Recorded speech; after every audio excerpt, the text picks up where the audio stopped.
नमस्कार, स्वागत है आपका मुनाफे की मंडी में। मैं हूं विश्वमोहन। आज हम आपको कमोडिटी मार्केट में तमाम खबरें तो बताएंगी, आपके लिए ट्रेडिंग कॉल्स और साथ ही हाजिर बाजार का क्या हाल चाल है, मंडियों का क्या हाल चाल है, एग्री कमोडिटी में क्या कुछ हो रहा है, तमाम खबरें हम आपके लिए लेकर आएंगे। आज हमारे साथ 3 मेहमान होंगे जो आपको मदद करेंगे कि आपको कमोडिटी मार्केट में करना क्या है। बीरेन वकील हैं पैराडाइम कमोडिटी से, अनिंद बैनर्जी हैं कोटक सिक्योरिटीज से और पुखराज चोपड़ा होंगे आगे, जिनसे हम ग्वार का हाल जानेंगे कि ग्वार में कब तक लौटेगी रफ्तार और ग्राउंड की स्थिति क्या बन रही है।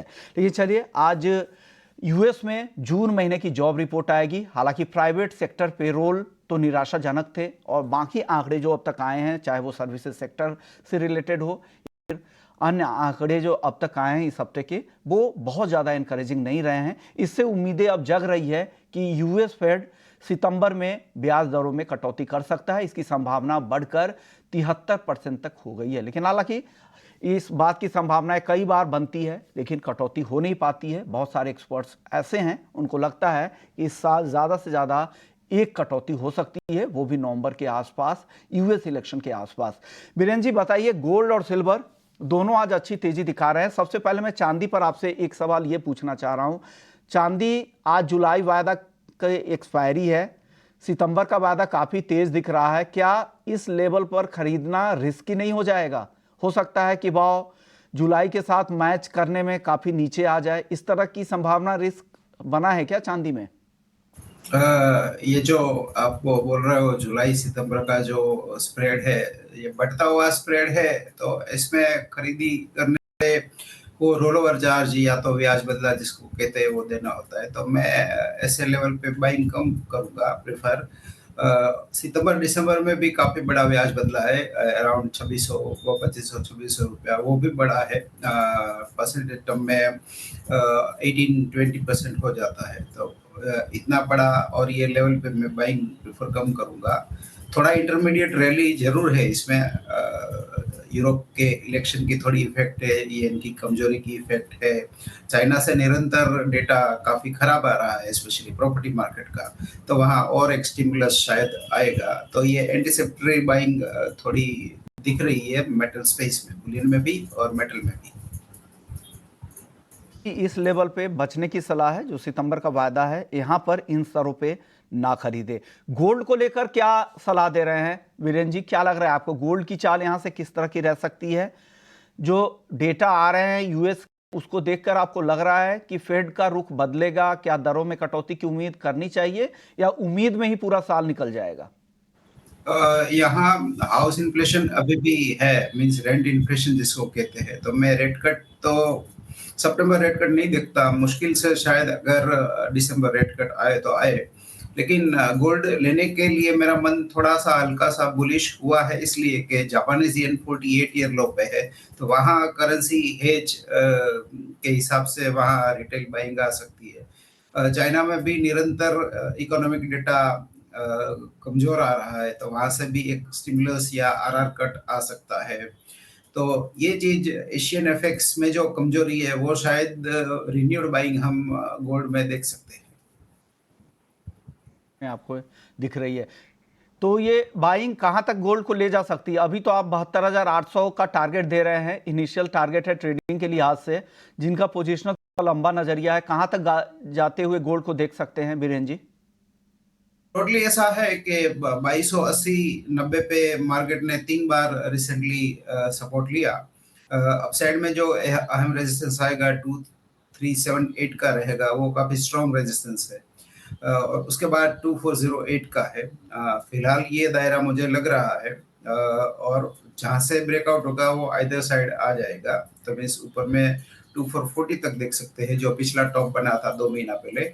और फिलहाल नियर टर्म सपोर्ट है वो 2280-2300 के आसपास का रहेगा। तो प्रेफरेबली 2300-2310 का बाइंग, 2360-70 का सेल। ऐसे एक रेक्टेंगल बना हुआ है, बॉक्स ट्रेडिंग जिसको कहते हैं।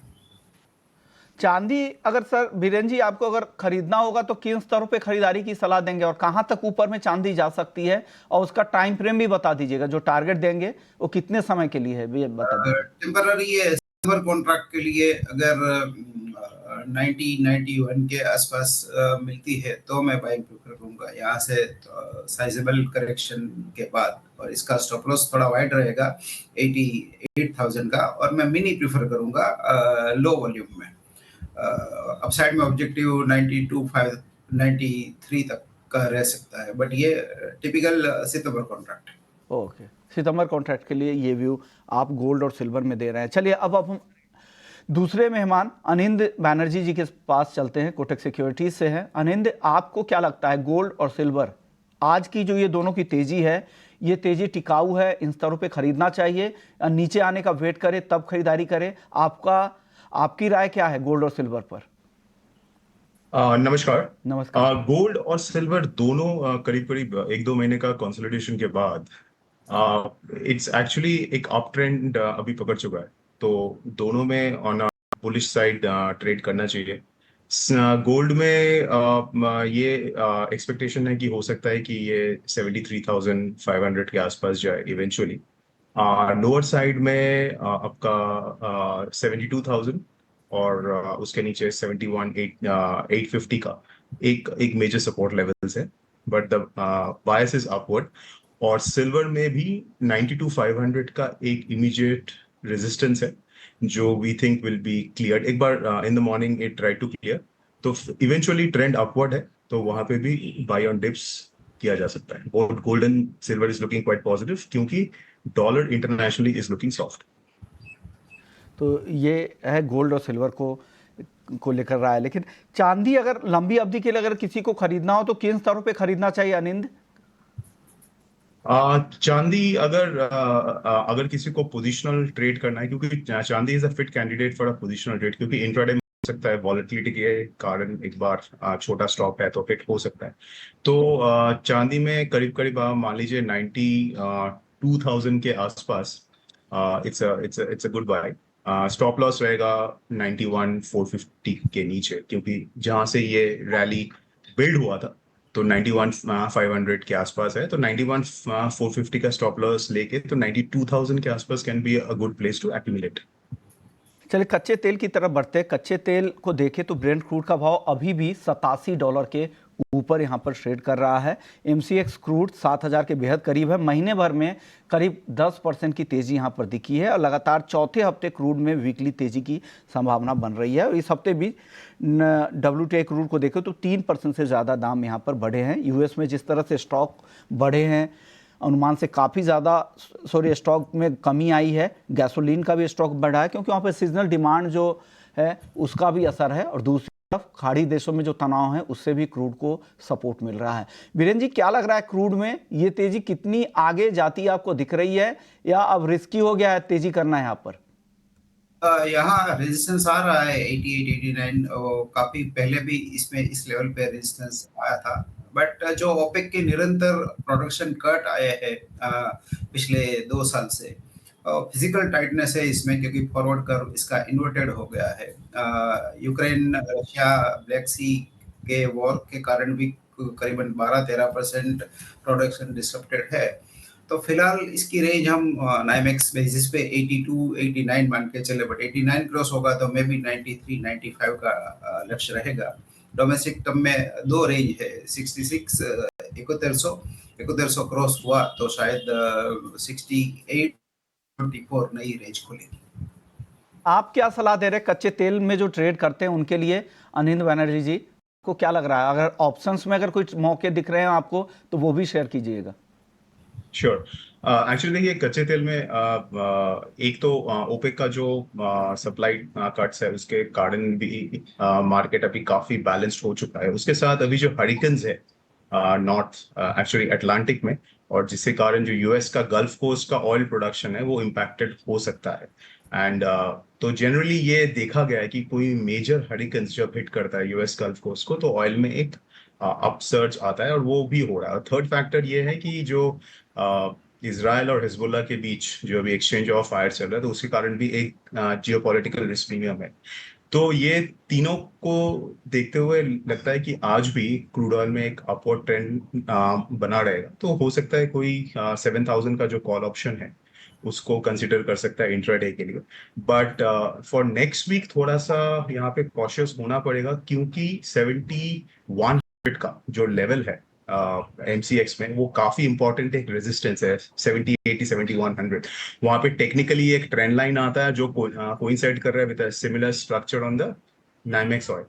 और प्लस ये भी देखा गया है कि ऑयल जब हरिकेन डिसरप्शन के बाद तो एक पुल बैक आता है ऑयल प्राइस में, क्योंकि एक तो डिसरप्शन पास हो चुका है, दूसरा जो ऑयल एक्सपोर्ट करता है US through its Gulf coast, वो एक्सपोर्ट एक बार के लिए बंद हो जाता है कुछ एक दो हफ्तों के लिए डिपेंडिंग ऑन द डैमेज, जिससे कारण अचानक ऑयल इन्वेंट्री बिल्डअप होना चालू होता है यूएस में अराउंड कुशिंग, और जिसका एक डाउनवर्ड प्रेशर आता है। इसके लिए आज के लिए अपवर्ड ट्रेंड है इंट्राडे में, buy on dips through 7000 strike call option, but for next week it is better to wait and watch and not carry positions over the weekend.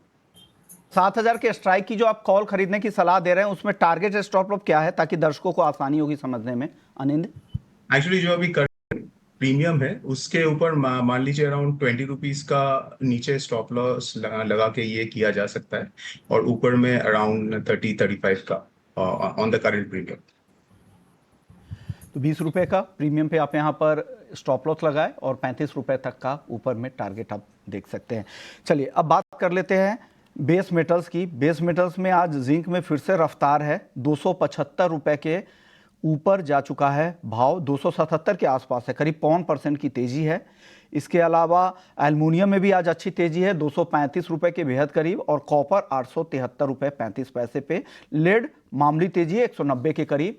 Zinc में माइनिंग प्रोडक्शन लगातार कम होने की खबर है, उससे support मिल रहा है, लेकिन कॉपर को लेकर खबर यह है कि यहाँ पर इन्वेंट्री काफ़ी ज़्यादा है एलएमई के वेयर हाउसेस में, और साथ ही चाइना के डिमांड को लेकर भी चिंता है, और चिली से भी बेहतर प्रोडक्शन की खबर आ रही थी। तो कॉपर के लिए तो दबाव की वजह है, लेकिन सारे ही मेटल्स चल रहे हैं। अनिंद, क्या हो रहा है मेटल्स में? कौन कौन से मेटल यहाँ से और चल सकते हैं और कहाँ पर रिस्क ज़्यादा है? और अपनी टॉप ट्रेडिंग पिक भी बताइएगा मेटल्स में। श्योर।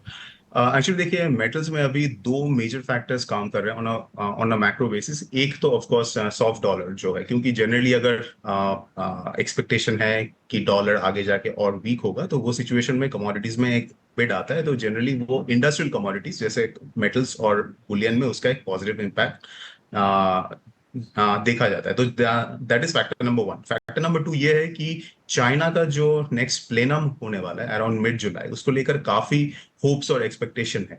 तो मैं होप्स और एक्सपेक्टेशन ही बोलूंगा अभी तक, क्योंकि जो चाइना का इकोनॉमिक सिचुएशन है वो स्ट्रक्चरली एक वीक स्पॉट पे चाइना है। बट अभी एक्सपेक्टेशन तो हो सकता है China can come out with some major measures to stimulate real estate और कंस्ट्रक्शन सेक्टर, जिसका डायरेक्ट इम्पैक्ट आपका ये बेस मेटल्स पे आता है। तो इसके कारण next at least for the next 1 week ये अप ट्रेंड आपका बना रह सकता है इन कॉपर जिंक। और कॉपर जिंक एल्यूमिनियम में जिंक इज काफी स्ट्रांग है, 280 के आसपास और 282 के आसपास इमीडिएट रेजिस्टेंस है, जो हो सकता है वहां पे थोड़ा सा टाइम वो स्पेंड करे, क्योंकि एक वो इंपॉर्टेंट एक रेजिस्टेंस है। उसके बाद इवेंचुअली वो 300 से 305 तक भी जा सकता है जिंक। और copper will be the next bet. Copper का हो सकता है आपका 880 के आसपास एक रेजिस्टेंस है, 880 882, उसके बाद ये 900 तक भी जा सकता है। एल्यूमिनियम रिलेटिवली वीक है, बट 225 226 के आसपास उसका अच्छा सपोर्ट है, तो वहां पे खरीदारी किया जा सकता है with a stop below 222 levels. तो ये व्यू है बेस मेटल्स को लेकर अनिंद बैनर्जी जी का। आप बताइए बीरेन जी, आपको क्या लग रहा है बेस मेटल्स में, कहाँ आपको ज्यादा तेजी अभी भी दिख रही है? जिंक अभी भी पॉजिटिव सेटअप में है, क्योंकि इन्वर्टेड मार्केट है, फिजिकल काफी टाइट है, फ्यूचर्स डिस्काउंट में है। कॉपर में साउथ कोरिया में इन्वेंट्री ड्रॉडाउन आया है अराउंड 8000 टन का, एलएमए में भी कैंसल वारंट हुए, और एक फिजिकल ईटीएफ आया है, स्प्रॉट ईटीएफ, उसने भी 100 मिलियन कलेक्ट किया है, तो थोड़ा रनअप आना चाहिए। बट ओवरऑल 2 करोड़ के मार्केट में ये 8000 टन फिजिकल कॉपर ज्यादा मायना नहीं है, सेंटिमेंट के हिसाब से जरूर मायना है। तो जैसे अनिंद भाई ने कहा 880 885 तक शायद हम देखेंगे, ये जो रिकवरी बाउंस है, बट उसमें मैं हल्का सा कॉन्ट्रा ट्रेड यानी 882 के आसपास शॉर्ट प्रेफर करूंगा, 890 का स्टॉप लॉस, और किसी को अगर बाइंग करना है तो शार्प डिप पे बाय भी कर सकते हैं 870 के नीचे। फिलहाल ये स्विंग ट्रेड की इसमें रेंज बनी हुई है 865 से 885 की।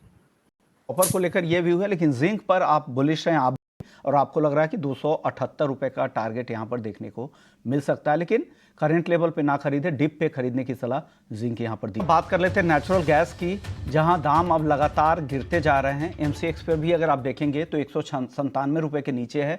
आज भी कमजोरी यहां पर दिख रही है।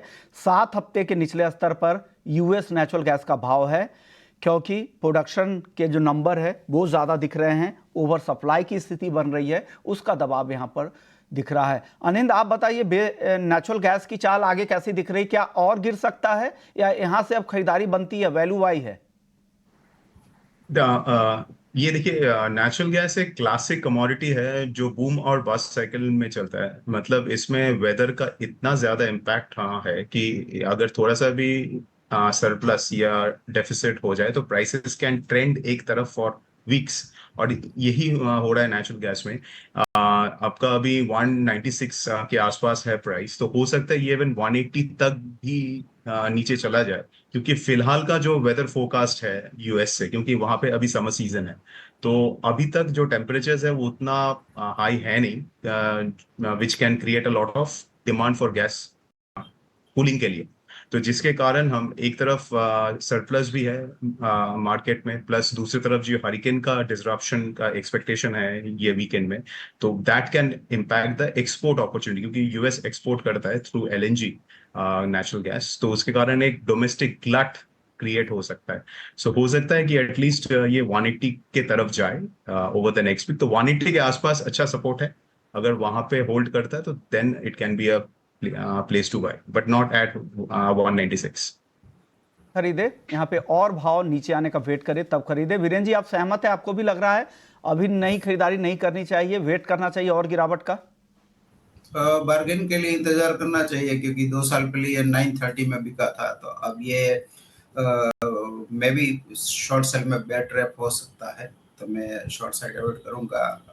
चांस ट्रेड के लिए मैं बाइंग प्रेफर करूंगा, जैसे अनिंदी भाई ने कहा 180 182 के आसपास, बट फॉरेन कॉन्ट्रैक्ट लेना बेटर रहेगा। मींस इवन आप 190 में भी लेते हो तो सितंबर का तो फारदेस्ट कॉन्ट्रैक्ट जो भी मिले वो लेना बेटर है।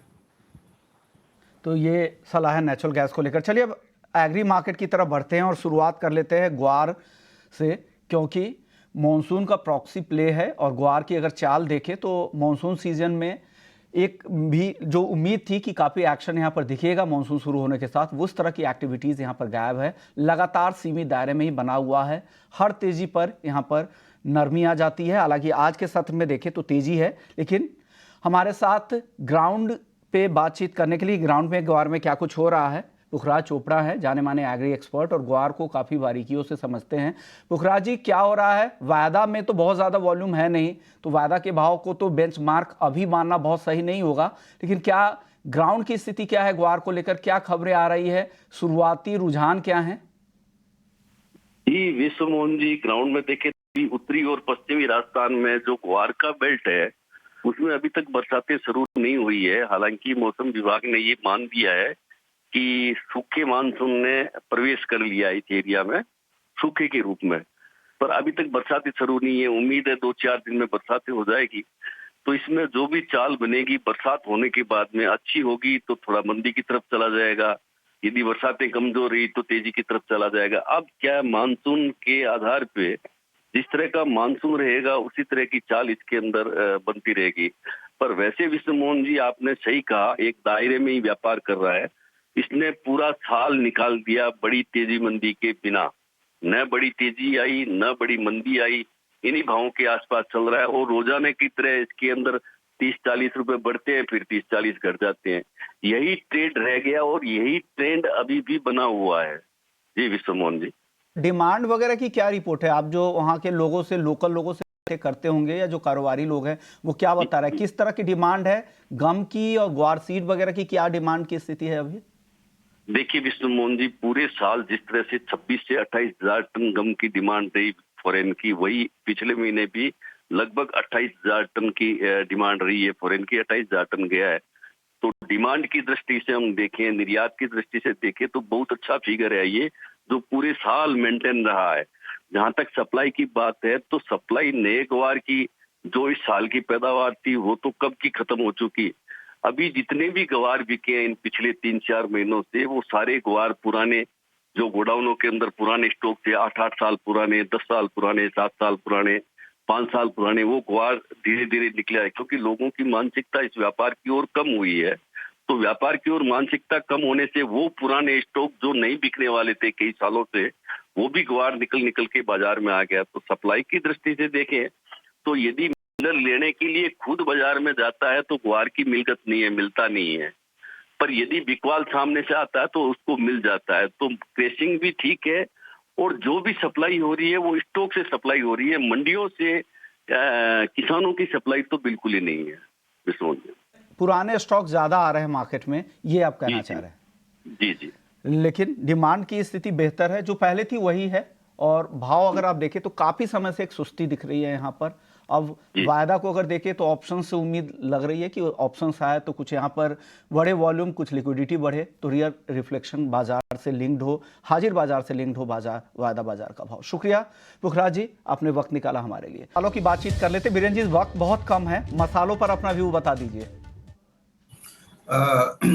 अभी थोड़ी सी किसानों की बिकवाली शायद आएगी, बारिश अच्छी हो गई हमारे यहाँ, तो प्रिफरेबली धनिया थोड़ा कमजोर रहेगा, टीएमसी थोड़ी कमजोर रहेगी, जीरा में अभी भी इन्वेंट्री लेवल लो है, तो यहाँ बाइंग प्रेफर कर सकते हैं। तो ये व्यू है मसालों को लेकर। शुक्रिया बीरेन जी आपका, आनंद बैनर्जी जी आपका, आप लोगों ने वक्त निकाला। मुनाफे की मंडी में इतना ही।